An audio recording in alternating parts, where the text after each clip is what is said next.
Mas assim, isso também é uma característica tua que você já falou aqui algumas vezes, que é o lance de cuidar da própria intimidade, cara.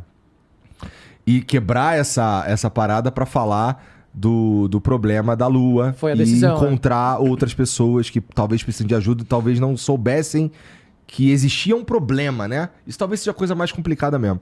Mas, porra, eu me identifico pra caralho contigo com esse lance de não querer...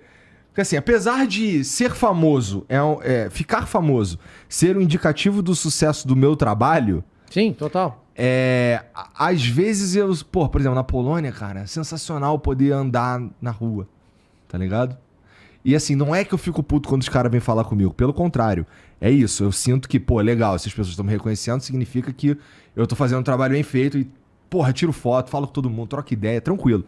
Mas, porra, às vezes tu só quer ir no shopping. Eu não consigo mais. Assim. E a Lua... Quando a Dayana anunciou que estava grávida, tinha uma pressão enorme de brincadeira na Globo, até ao vivo, às vezes no The Voice e tal, para eu ter filho. Então foi uma notícia que repercutiu bastante. As pessoas ficaram muito felizes quando a Lua nasceu, a gente recebeu muita mensagem, muito carinho, foi lindo. Mas a partir do momento que a gente tem um problema grave com a Lua, eu comuniquei à TV Globo, algumas pessoas sabiam e começou a vazar. Uhum. E aí me perguntaram, a assessoria falava lá da Globo, tal repórter ligou, e ele vai dar da Lua. E eu falei pra ele, não proíbe. Mas se essa pessoa fizer isso, se ela der uma notícia de uma criança que está doente com câncer, que o pai e a mãe não deram, eu acho que ela deveria botar a mãozinha dela na consciência e perguntar, ora, por que a mãe e o pai ainda não falaram? E por que eu me sinto no direito de falar? E aí houve um pacto de silêncio em algumas pessoas que são do bem, mas outras... que a gente sabe não são do bem, não deram porque ficaram com vergonha de dar e porque iam apanhar muito se fossem as primeiras a dar. Então tem a parte que foi legal, mas a gente não pode descartar a galera que é do mal, mas não deu por causa da própria carreira. Não porque quiseram preservar a mim e a Lua. Isso não é verdade. Mas eu sempre tive a linha clássica da intimidade porque eu tenho a teoria de que quanto mais a pessoa posta sobre alguma coisa, menos real é e menor a chance de dar certo. Então Cara, isso é muito verdade. A felicidade do casal é inversamente proporcional à quantidade de posts do casal. Batata. Começou a postar muito, vai dar ruim. Vai dar ruim. Eu acredito nisso. Passa um mês, a pessoa mudou o cabelo, você fala, mudou o cabelo, já era, terminou. Eu acerto, até com amigos, pelo comportamento deles nos stories, eu sei que eles terminaram. Falo, você terminou, né? Eu acerto todas, porque você vê o comportamento da pessoa mudando. Eu tô casado com a Day há 10, ou vai fazer 11 anos, e a gente tá junto há 13. As pessoas sabem pouquíssimo da nossa vida. E a gente tá junto, tá tudo bem e tal, mas a gente nunca deixou porque, caso aconteça alguma coisa, como a doença da Lua, não adianta pedir privacidade depois. Não adianta você postar, isso eu tô falando de mim, mas não adianta você postar foto no banheiro de manhã, na sua intimidade, e depois acontece alguma coisa na sua vida e você fala, preserve nossa intimidade. Pô, você não preservou sua intimidade, irmão. Você que não preservou. Agora, não adianta pedir. Eu preservei a minha. Então, eu acho que quando eu pedi, quando eu falei, pô, não dá isso não.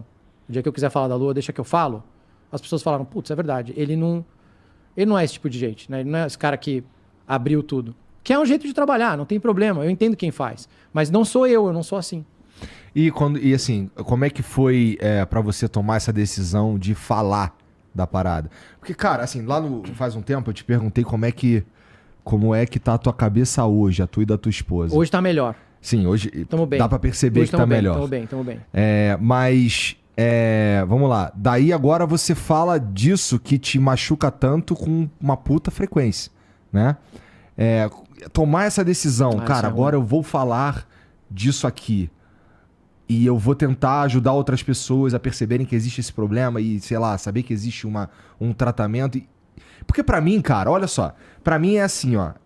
Meu irmão, eu nunca ia imaginar que existia essa porra dessa doença, cara. Uhum. Tá ligado? A menos que eu visse alguém e que teve. Então, por exemplo, o macete da câmera, o macete de... pedir pro médico ver se não é essa doença, tá ligado? Porra, eu acho um puta trabalho foda esse daí, mas não é... Precisa do Thiago Leifert pra fazer, eu acho. E aí, foi isso que te motivou? Foi como eu falei, pra salvar as pessoas, mas o sacrifício é a intimidade da Lua. É verdade. O sacrifício é esse, e foi essa a decisão que a gente teve que tomar desde o começo. A Dai falou, não, a gente não pode falar. Eu falava, a gente vai ter que falar, porque a gente vai ter que ajudar outras pessoas. E o sacrifício é a intimidade dela. Então você estava dizendo que você foi para a Polônia e ficou tranquilo. A primeira oportunidade que eu tive de viajar, eu fui para fora também com a Lua. Porque aqui... E eu entendo que as pessoas tenham curiosidade de olhar para o olho dela e ver o que tem. E não vão ver nada, tá tudo bem, ela tá na escola. Mas eu entendo a curiosidade. E eu entendo que tinha uma pessoa no condomínio, que a gente tava passeando de carrinho, ela falava, oi, Lua! E abria o carrinho e enfiava a cabeça dela. Eu tinha vontade de matar essa pessoa. Mas, cara, é do jogo. É do jogo. E a Lua, a gente faz o esforço máximo para não virar uma atração nos lugares que ela vai. Por isso que a gente foi pra fora na primeira oportunidade que a gente teve pra poder descansar lá. E ela teve uma vida super normal, foi ótimo. Shopping, lambeu o chão, fez toda aquela coisa de criança, sem ninguém gravar ela. Comeu um ralinho, chupou uma barata. É isso, lambeu um elevador, apertou um botão de emergência. Ficou bem lá. Só que a gente tem, embora eu fale com, eu acho, sinceridade do que eu passei, do meu nervosismo, tô falando de mim, a gente dá pouquíssimos detalhes do tratamento da Lua. Então eu falei das 45 anestesias, mas... São 2 anos. O que tu São já mais passou de aí, meu irmão. 700 dias. Tem muita coisa. E a gente não fala porque eu não quero que a Lua cresça e descubra o tratamento com os detalhes no Google. Eu quero que ela pergunte pra mim. E outra coisa. Tá, sou eu, trabalhei na televisão, não sei o quê. A Lua não trabalhou na televisão. Não é culpa dela.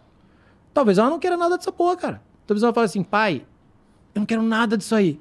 Eu quero ser contadora. Vai fundo. A gente faz o máximo para preservar a intimidade dela ainda. A gente sacrificou um pedacinho para ajudar outras pessoas. Mas de resto, as pessoas sabem pouco dela. Tanto que a gente postou uma foto outro dia e ela tava de costas. São raríssimas, eu não posto quase nenhuma. E, pô, depois fui ver se é um monte de lugar. Aparece enorme. Sim, as crianças crescem. Não sei se vocês têm consciência disso, mas ela tem quase 3 anos. Mas as pessoas sabem muito pouco dela. E tu falou que a tua esposa não recebeu muito bem a ideia logo de cara, né? Não recebeu. Como é que tu fez pra convencer ali, cara? Eu falei... Ela foi repórter de saúde do bem-estar. Era uma doença nova por dia.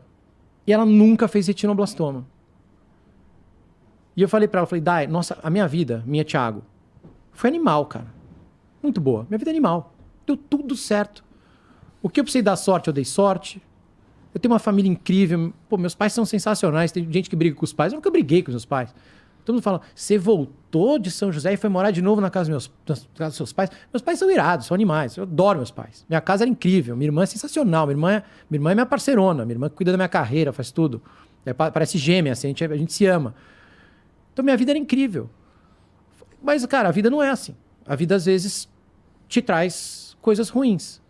Calhou de ser, talvez, uma das piores possíveis. E a gente não pode passar por isso assim, sem lutar de volta, sem brigar de volta. E o que eu acho que é brigar de volta? O que eu acho que é enfrentar esse negócio que é imprevisível? É transformando isso em cura para os outros. Quando a gente recebeu o primeiro paciente que falou, pô, descobri por sua causa, pra mim é champanhe, eu não bebo, mas é estourar champanhe. É tipo vitória, Fórmula 1, é levantar troféu. Achamos uma criança, eu vou caçar essa doença.